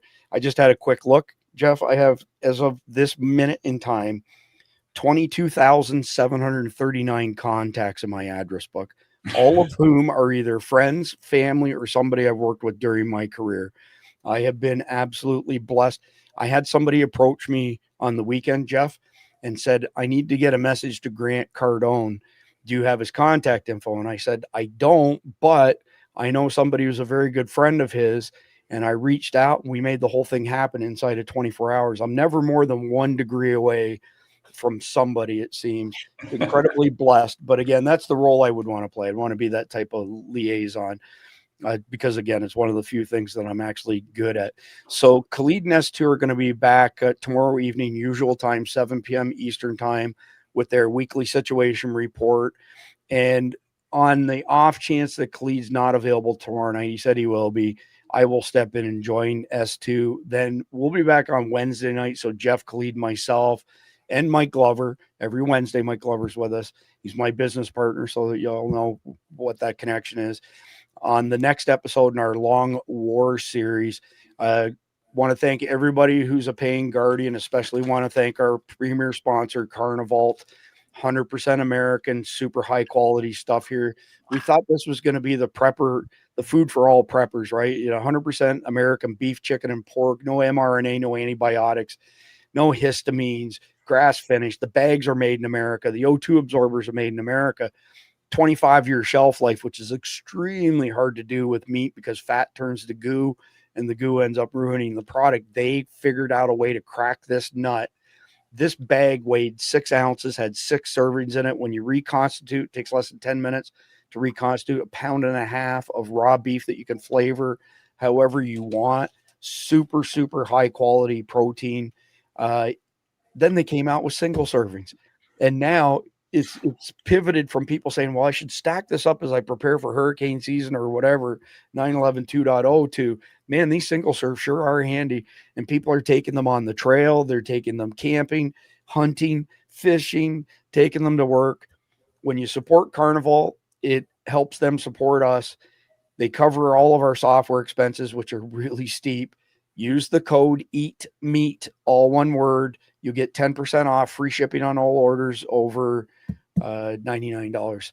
So can't thank them enough as well. But that's it. Jeff, it's time to put a lid on this thing. So between now and tomorrow night, please like, share, comment, subscribe. God bless America. God bless. And enjoy the closing video. It's a brand new. I believe it is God's job to sit in judgment, my job to defend America and to promote the fundamental interest of stability, prosperity, and peace. That's what I really want to do. The Lord is full of wrath. The Lord taketh vengeance on his adversaries, and he reserves his wrath for his enemies. Who can stand before his indignation? Who can abide the fierceness of his anger? His fury is poured out like fire. The rocks are broken because of him. The Lord is good, but he will pursue his enemies into the darkness of eternity. Choices have consequences. Most see God's wrath as a loss of self-control, an outburst of God's temper out of control. Choices have consequences. God has a zero tolerance for sin, as evidenced in the crucifixion of his Son. Can you imagine getting a lecture on public safety from the party that has let child rapists and murderers into this country in mass? All of this you see going on in Washington with its deception and those who seem to be getting away with absolute corruption and murder. I assure you there's coming a day when they're going to stand before a righteous judge, God Almighty, and they will answer for every word, for every deed, and for every act. We know this. In America, we don't worship government, we worship God. God's wrath is your choice. If you choose to obey God, you qualify for mercy, grace, abundance, and love. If you rebel against God, he promised you his wrath. God's wrath is an expression of his justice. Choices have consequences. Your disobedience demands the judgment of God. Don't ever get the idea that when you watch fake news at night, all of this corruption seems to be going unattended and unattached. There's a God in heaven who has angels writing all of it down. What you believe has no bearing on reality. Fire burns, whether you believe it or not. Poison kills, whether you believe it or not. Hell is a real place, whether you believe it or not. Every liar is going to answer for every lie. Hello, Congress, are you listening? Every rapist is going to give an account to God. Every gossip and every talebearer will answer for every word. You cannot destroy another person's life and reputation and expect God to give you his blessing. Every knee shall bow and every tongue shall confess that Jesus Christ is Lord to the glory of God the Father. You will bow today or you will bow later, but sooner or later you are going to bow before Jesus Christ. And there's a payday someday.